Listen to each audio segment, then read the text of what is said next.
got it better than us! Your home for the best sports coverage in Utah. You're listening to Jake Scott and Ben Anderson on 97.5 The KSL Sports Zone. Jake and Ben, 97.5 The KSL Sports Zone. Win big next Wednesday on the KSL Sports Zone with Win Ticket Wednesday.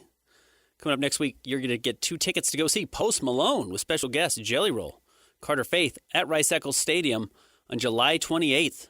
On sale now at livenation.com. Livenation.com. Get your tickets today and listen to the KSL Sports Zone all day on Wednesday. Coming up, that's the 18th. That's next week for your chance to win. It's a good concert. Post Malone and Jelly Roll and Carter Faith at Rice-Eccles Stadium. So make sure you stay tuned for that coming up on Wednesday. All right, the big topic of the day has been the Utah Jazz getting fined $500,000 by the NBA for tanking games. Or at least for resting. It's not for tanking games. It's for resting Lauri Markkanen and Jaren Jackson Jr. in the fourth quarter of 2 recent games. And we're going to talk to Ellaine Elliot coming up here in about 20 minutes, giving us an update on being honored by the University of Utah coming up tomorrow at the Huntsman Center. But the Jazz get fined $500,000 by the NBA for resting Lauri Markkanen and Jaren Jackson Jr. in the fourth quarters of games against Orlando and Miami. And it's important to say games and not losses because the Jazz did not lose those games. The Jazz lost one of them, and they won one of them. And the second unit the Jazz played outscored the Miami Heat. And I know I sound like a broken record, but I'm really having a hard time kind of understanding what we are policing in the NBA. If a coach can't play a second unit that outscores the opponent and wins the game, and we're saying the coach doesn't have the right to make that decision. I'm really having a hard time understanding how you fine a team for that and then how you enforce that rule going forward. If a coach's job is to win games and to make decisions on strategy to win games, and the result is a win, they get fined? You get fined for that now? That's where I have a hard time. I know some Jazz fans have had a hard time with it, and they've been using the call-in feature at KSLSports.com, or I should say on the KSL Sports app. Christian, what do we have? First up, this is Nathan. Nathan sent a call in the other day on some of the tanking stuff, and then he followed up with this call in this morning, his thoughts on the fine and additional thoughts on the tanking. Okay. Message for the Jake and Ben show, but any show can answer this. On the Hoop Collective, Brian Windhorst on his podcast this morning stated how he won't talk about tanking teams anymore this year, because it sounds like he has lost some relationships, and he didn't specifically say team, but it kind of sounded like with the Jazz. Do you think relationships are being lost because of all the tanking going on right now, specifically with certain teams? And another thing I was thinking about is Silver fined the Jazz for the win they had of the Heat. I think that's completely wrong because you're devaluing all the hard work those young players, not your stars, put in to win that game. And you're not valuing those players in your league. Your thoughts? Nathan, you're exactly right. I'll start with the second half first and the first half second. So one of the big arguments, I wrote an article about Bobby Marks and how stupid I thought he was being about the Jazz resting players hurting the integrity of the NBA and naming the Jazz specifically. And that was the issue. He named the Jazz specifically because I did think that was going to cause a firestorm directed at Utah that was going to result in a fine. And it did. I mean, it's exactly what I think everyone thought might happen if you make the Jazz the face of this when clearly it's rampant across the NBA. 9 other teams are tanking right now in one fashion or another. So the argument I got from a lot of people, including former CBS Sports writer Matt Moore, was that you're better off not playing your stars in a game like Lauri Markkanen and Jaren Jackson Jr., sitting them entirely and then letting the coach play young players and try to win even if they have no chance to win. So Will Hardy plays his young players in a game where they have the chance to win because the starters started and they pull through. The young players win the game, which is what Matt Moore was arguing the team should do from the opening tip. The Jazz pull through and win the game, and now you're saying that was wrong. So, Nathan, you're exactly right. The NBA is fining the Utah Jazz for their young players developing well enough to beat Bam Adebayo, Jaime Jaquez, and the rest of this Heat roster in that victory. Yes, you're absolutely devaluing that game mattered to those players. Go watch the Orlando game. Go back and watch the fourth quarter. The crowd is going nuts down the stretch that they have erased a 17-point deficit. Suggs, their point guard, is raising his hands in the air like they're winning the championship because they got a steal and a turnover and it led to points. Orlando was fighting in that game. There was competition in that game. The Jazz weren't taking 5-second violations and not inbounding the ball with the intention of losing the game. Those young players who were on the court were trying to win the game. So now it's no longer about what the players on the floor are trying to do. So it disarms the argument that you're better off to just play the young players because at least they're trying. Are you telling me the young players weren't trying in the fourth quarter in Orlando? Are you telling me the young players weren't trying in the fourth quarter in Miami? Of course they were. They won in Miami. Those guys are fighting for their NBA livelihood, and the Jazz are giving them the opportunity to do it, and the NBA is saying that's wrong. It's a tough sell for me. It's really going to be hard to understand what Adam Silver's trying to present to me if he's saying that wins are worse with bench unit players than losses with starters. Because then it's just a show. Because then you're telling me it's just a movie. Then you're telling me it doesn't matter what the results are. We just want to see the faces on the screen. It has nothing to do with the outcome. It's not competition. Don't tell me this undermines the competition of the NBA if you're finding a team for succeeding in competition. Don't tell me it's about competition or the integrity of competition by finding a team for winning a game and saying they'd be better off playing their starters and losing. You're going back against your own word. You're being hypocritical in that argument. That's what I don't understand here. And if I was Ryan Smith and I was Danny Ainge and I was Austin Ainge and I was Justin Zanuck in no particular order, I would be absolutely furious. And yeah, you know who they are going to take it out on? To go back to your original point, Brian Windhorst. They are going to take it out on Bobby Marks. Absolutely they are. So to go back, are relationships being lost over this? 100%. Because I will tell you what, and this has been kind of the conspiracy theory. Tony Jones came on Scotty G's show earlier this week, former Jazz writer, now writes for The Athletic. Tony was in town for the last couple of Jazz games. And he had said on Scotty's show, the reason this is happening is through back channels.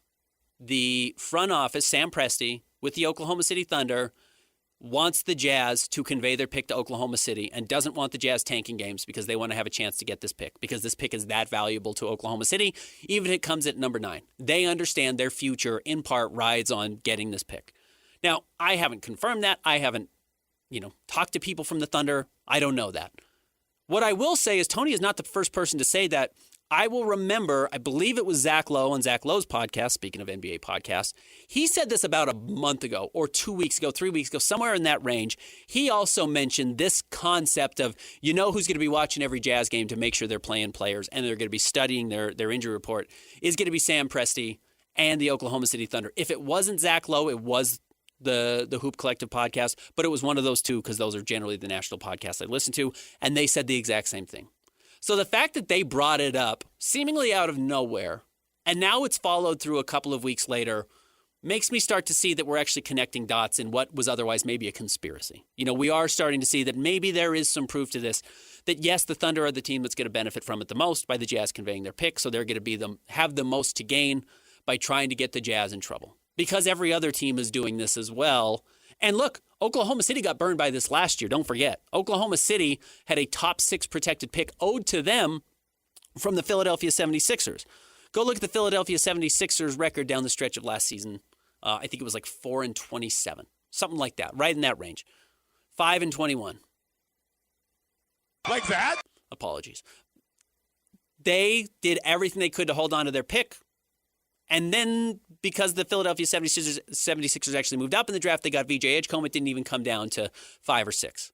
But the Thunder didn't get that pick. And now they're looking at a second straight season where a team doesn't win games down the stretch and they lose a pick. So yeah, I bet they are furious about it. I bet they're livid about it.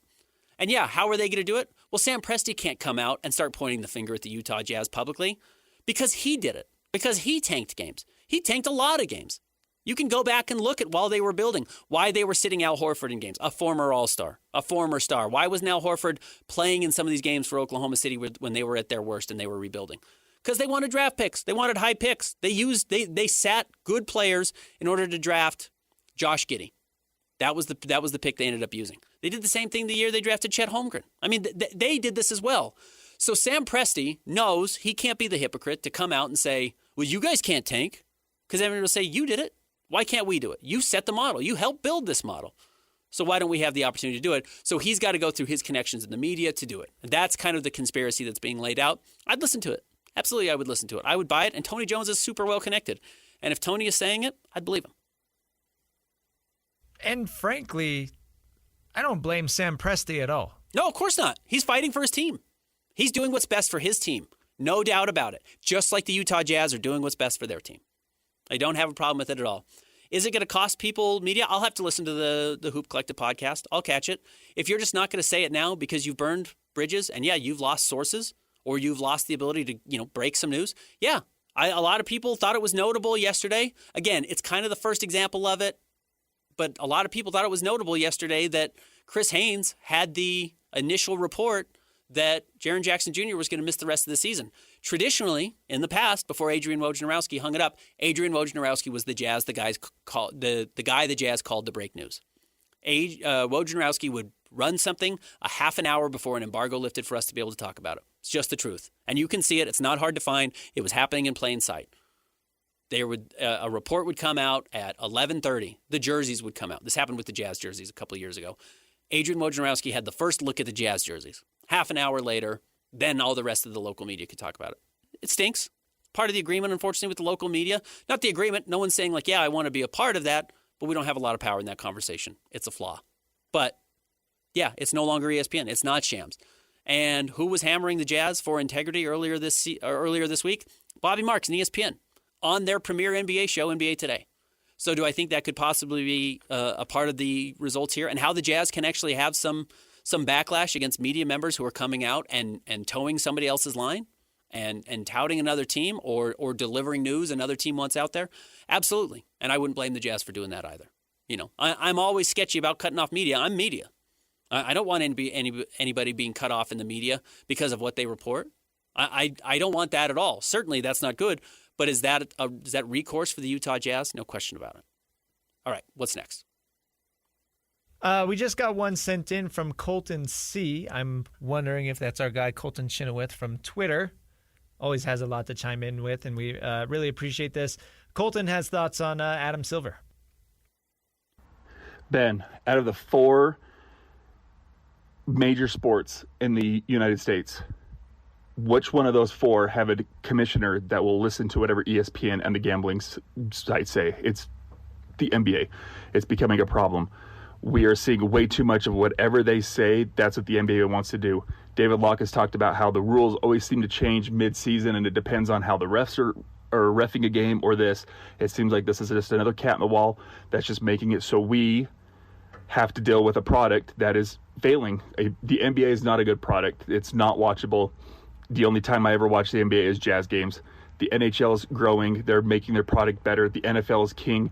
MLB's trying to with a salary cap and everything. There's others that are trying to do stuff to make their product better. The NBA's product is getting worse and worse as the years go on.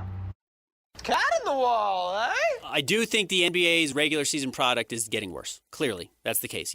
These last 3 months of the season are becoming a joke, and Adam Silver's got to find a way to fix it. I do agree with you. It is not a great look for Bobby Marks to say the word integrity on Tuesday and then the NBA to say the word integrity in their press release finding the Utah Jazz 48 hours later. I do think that does mimic that does follow what you're saying. That, is it proof? No. But yes, who is saying the word Utah Jazz and integrity back to back over a 48-hour period? Bobby Marks says it, and then the NBA says it in their release. It does look like the NBA is responding to what ESPN is saying when it should be the other way around. The NBA sets their rules. The NBA makes their decisions, and then the media follows it. You can't let, the tail wag the dog, and that seems like what's happening right now with ESPN. And I do agree that was my first thought when I read the press release last night as well was, that sounds suspiciously like what Bobby Marks said about the NBA or about the Utah Jazz and how fans across the league responded to that narrative and why I said on Wednesday that narrative was dangerous. The problem is you start to think of, the fox in the hen house. I said that earlier, and whether that's gambling or whether that's the media now making the rules for the NBA, the problem is the fox might be Adam Silver. If Adam Silver is compromised at that point where he's no longer confident in his ability to make decisions or doesn't feel like he can make decisions on his own, why is he the commissioner? I mean, this is not the first time Adam Silver had this issue. Adam Silver was questioned of why does he feel like he can't make any decisions on Terry Rozier playing, not playing, getting paid, not getting paid. Why is he taking a back seat and letting everyone else decide this for him after those gambling issues? Aren't you the commissioner? Isn't that your job? Why are you not willing to stand up and say it with your chest? Who is actually leading who here? And that might be the question. I think you're right, Colton, that why does it seem like ESPN is making these rules? Why does it feel like Brian Windhorst and Bobby Marks now have more important sway than Adam Silver himself? They have more money than ever before, right? And where is this money coming from? Obviously, the media contracts, and a large portion of that comes from all the partnerships with the multitude of gambling apps and whatever. And so I do think that is interesting to point out, I guess. And look, the NBA is not even hiding it. You get fined extra, or you get fined if you don't play games in if you don't play players in nationally televised games. If your stars aren't on the floor when ESPN or previously TNT and now NBC has a game, it's a bigger fine. So ESPN clearly has a vested interest in this. They want fans to sit down and watch a game for 3 hours with their commercials on it. Absolutely, that's how they get paid. And when their viewership goes down, it's bad. So they want this. It's good for Bobby Marks. It's good for the company Bobby Marks works for. It's good for the company that Brian Windhorst works for to punish tanking. But again, it does seem selective, so you have to go beyond we think tanking is bad to why do you think the Utah Jazz tanking is bad and worse than the Sacramento Kings or worse than the Indiana Pacers or worse than the Brooklyn Nets, et cetera, et cetera. Do we have any more calls? Or is that it? No, we have some more that we can get into later. A lot of them are on how to fix tanking and what to do with that, and that's stuff that we can talk about next week because I'm sure Adam Silver is going to have a lot to say on Sunday about this. So we will definitely get into more of that next week. All right, Ellaine, Elliot will join us next. Stick around. Jake and Ben, 97.5, the KSL Sports Zone. The sports you love, the teams you can't live without. Get a sense of urgency! This is Jake Scott and Ben Anderson on 97.5, the KSL Sports Zone. Jake and Ben, 97.5, the KSL Sports Zone. Join Scotty today, coming up next from noon to 3 at Tim Daly Mazda in Sandy, 10785 South. Auto Mall Drive, 10785 South Auto Mall Drive. It's Scotty G hanging out at Tim Daly Mazda. Let's welcome in our next guest. She's the winningest head coach in Utah women's basketball history. She's a member of the Utah Athletics Hall of Fame. She's a member of the Utah Sports Hall of Fame. Her resume precedes her. Her reputation precedes her. She's one of the greatest coaches we've had in our state in the last several decades. It is Ellaine Elliot, who's being honored this weekend by the University of Utah. Coach, thanks for jumping on. Well, thank you, Benny. We go back a ways.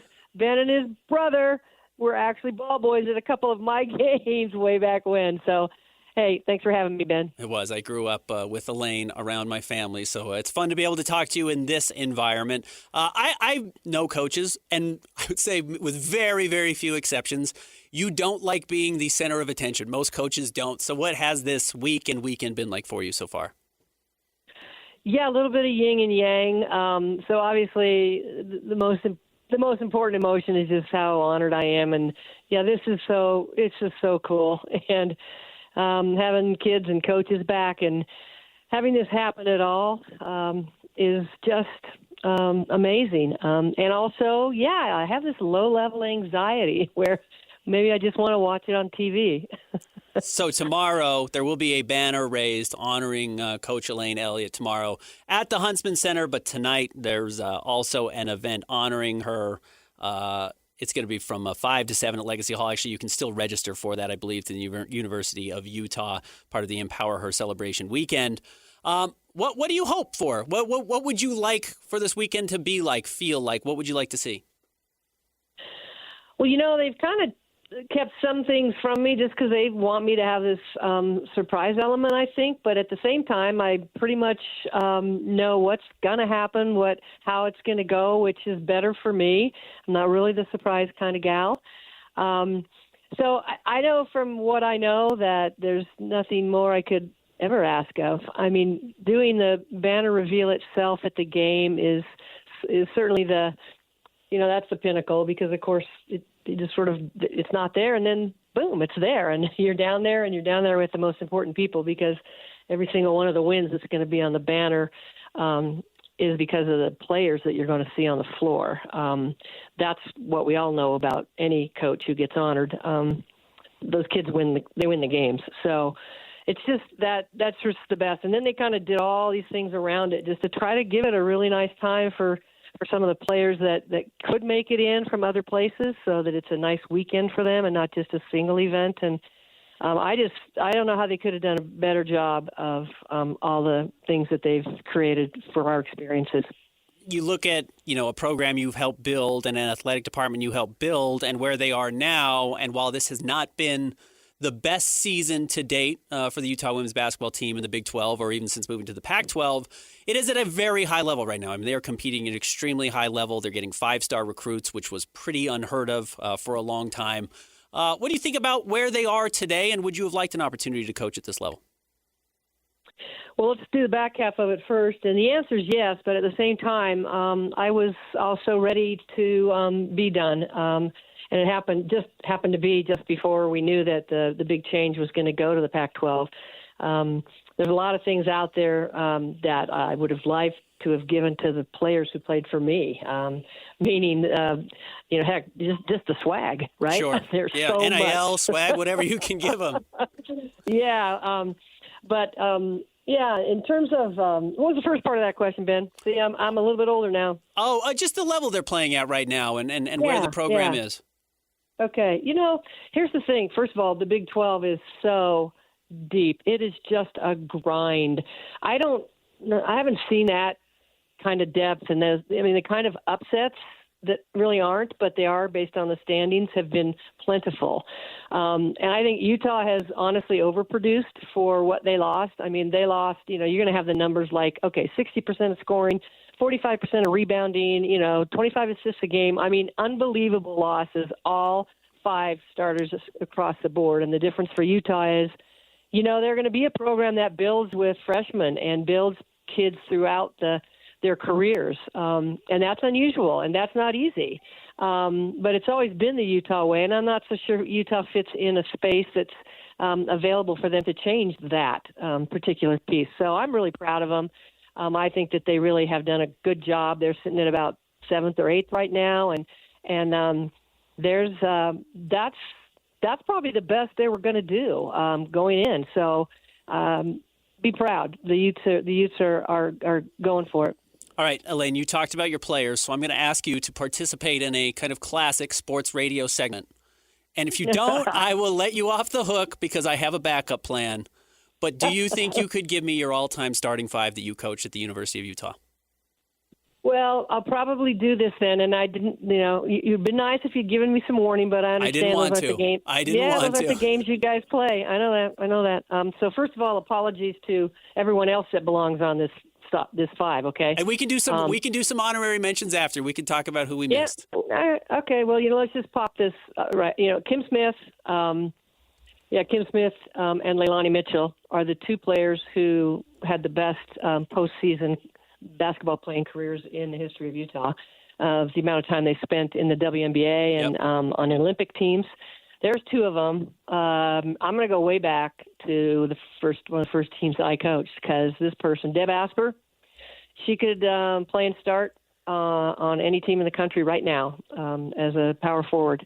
The other one is a name that everybody knows, Mickey Connie Barton, who was the finest all-around athlete I ever coached, and produced 4 other kids that played not only at the University of Utah but are playing professionally in one sport or another. That leaves me one more. Because now there's like everybody else.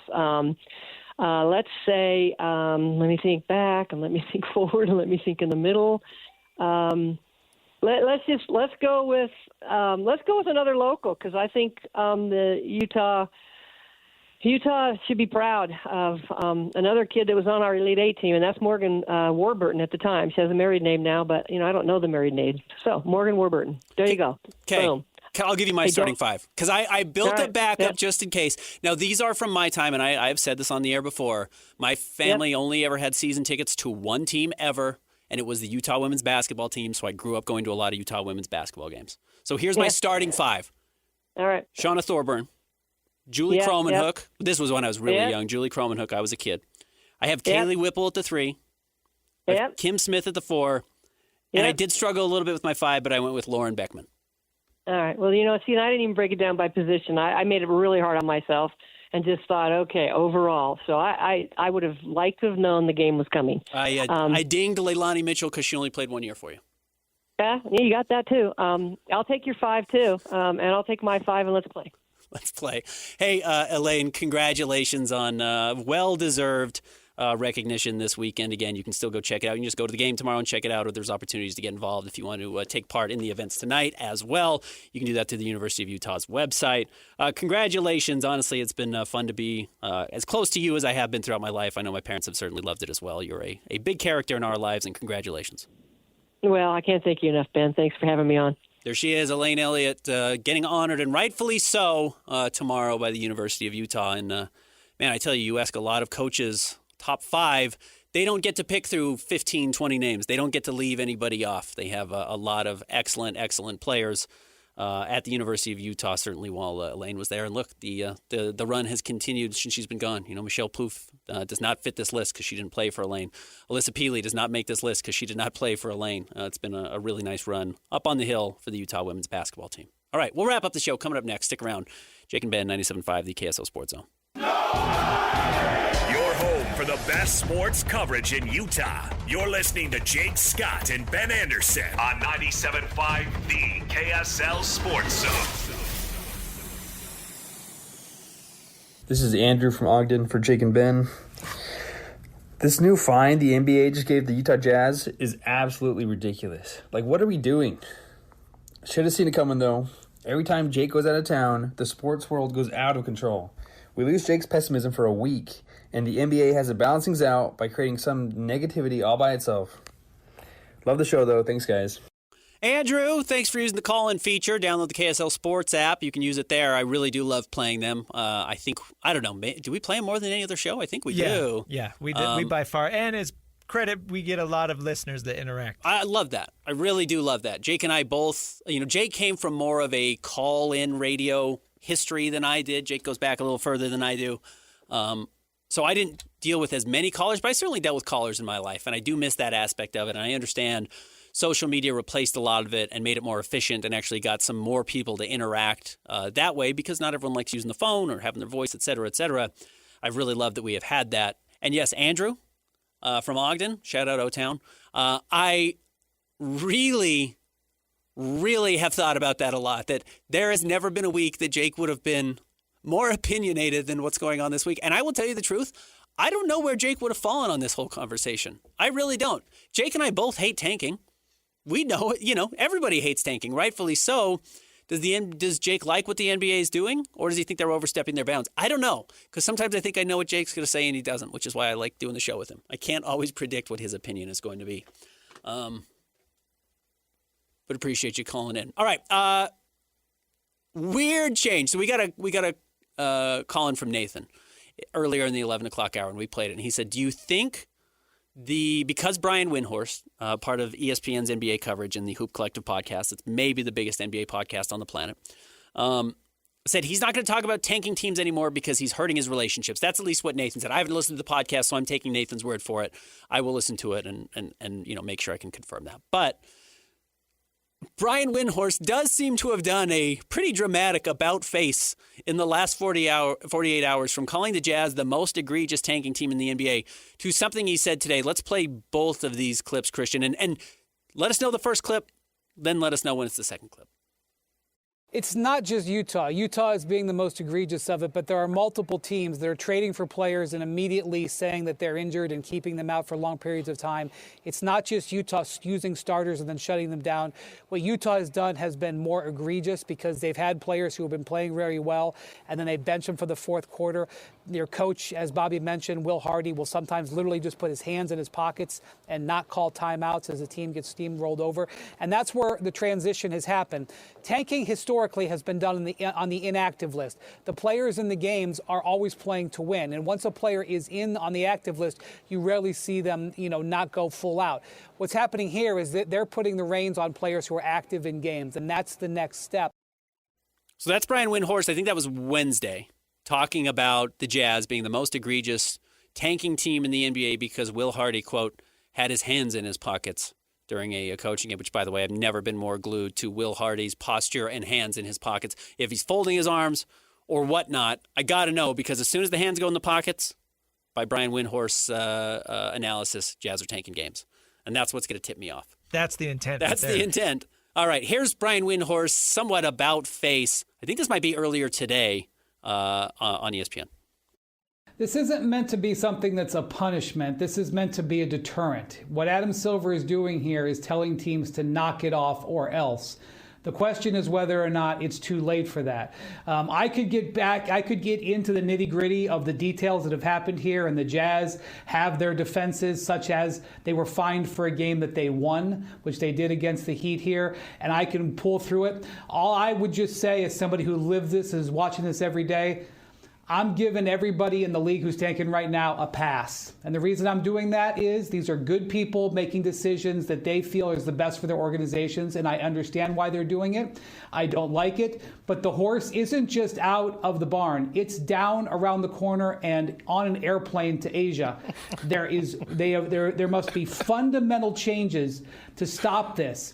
This is not going to be, Adam Silver is not going to be able to find his way through this. So I will sit back and wait and watch it. I'm going to just back off the Jazz and all these tankers and say, look, they're just doing what they've got to do. Brian Windhorst caught a call from the Utah Jazz. Breaking news. Somebody within the Utah Jazz organization has talked to Brian Windhorst. I told you this is what I would have done on Wednesday. The second I heard what Bobby Marks said about the Utah Jazz and that the league should bring the hammer down on them and that they are responsible for the integrity of the NBA, I told you if I was Ryan Smith, if I was Austin Ainge, if I was Danny Ainge, if I was Justin Zanuck, in no particular order, I might start with Justin, because Justin's been with this team longer than anybody and as a former player agent, has probably worked with Bobby Marks in his career on either player deals or et cetera. I would have been all over Bobby and ESPN, and then, of course, Brian Windhorst on Wednesday for their comments about the Jazz being the face of this. And I would have wanted to know, why are we being singled out about it? And I strongly suspect, I don't know, but I strongly suspect that one of those calls was placed by somebody within the Jazz organization to Brian Windhorst, because not only did he say I'm backing off of criticizing them, he called them what? Very fine people? These are great people. Oh, these are wonderful people now. This is a guy trying to backtrack to protect his own personal relationships, which I actually get as a media member. Your personal relationships are your equity. It is your gold. It is your money in this business. That is a part of it. But to go out and run with what he did Wednesday, to turn around by Friday morning and try and fix that, it's pretty clear what is happening right now with ESPN. And look, that's not super sincere. That's not super authentic. This was my problem. These are good people making. This was my problem with Bobby Marks the entire time. And it's why I closed my article with the line, there's only one person's integrity who's being questioned here, and it's yours. Whose integrity is being questioned here? The Utah Jazz? Or now that Brian Windhorst is going to respond to whoever called him last? Does he actually believe this? Does he actually stand by this? Or does he just want to make sure he's not getting yelled at on the phone anymore? Where's the integrity with that one? That's my question. We got another call in on integrity. Let's hear it. Hey, Ben, I keep hearing that the integrity of the game is being lost with the Jazz tanking, other teams tanking. It makes me laugh because I think the integrity of the game has been lost over the past 20 years with all of this foul baiting that has come. And I think Chris Paul kind of introduced it with his swiping motion during a shot to catch some arms, or running up the court in front of a defender and then stopping to get a foul. James Harden with his antics, and then Shea last year and kind of the beginning of this year doing the same stuff. I think that impacts the game's integrity more than a team sitting some players out, letting their bench guys, their young guys go out, prove themselves, see if they can get an NBA spot. Just wondering what your thoughts are on that. Look, it's a manipulation game. I mean, you're trying to get the rules to work in your favor, and you're trying to find holes in the rules. You're trying to find loopholes in the rules. It's clear the Jazz were trying to find a loophole in the tanking rule that says, we played our guys 25 minutes. They're on injury reports. One of them's got a bad knee. He's got a tumor growing on his knee. The other guy has a doctor's note that says he can't play more than 25 minutes. He's on a minutes restriction. The league is all about manipulation of the rules, manipulations of the referees, manipulations of wins and losses to get lottery odds in your favor to win a title. There's no question about it. Absolutely. The Jazz manipulate having altitude in their favor. Denver manipulates having altitude in their favor. All of those things are true.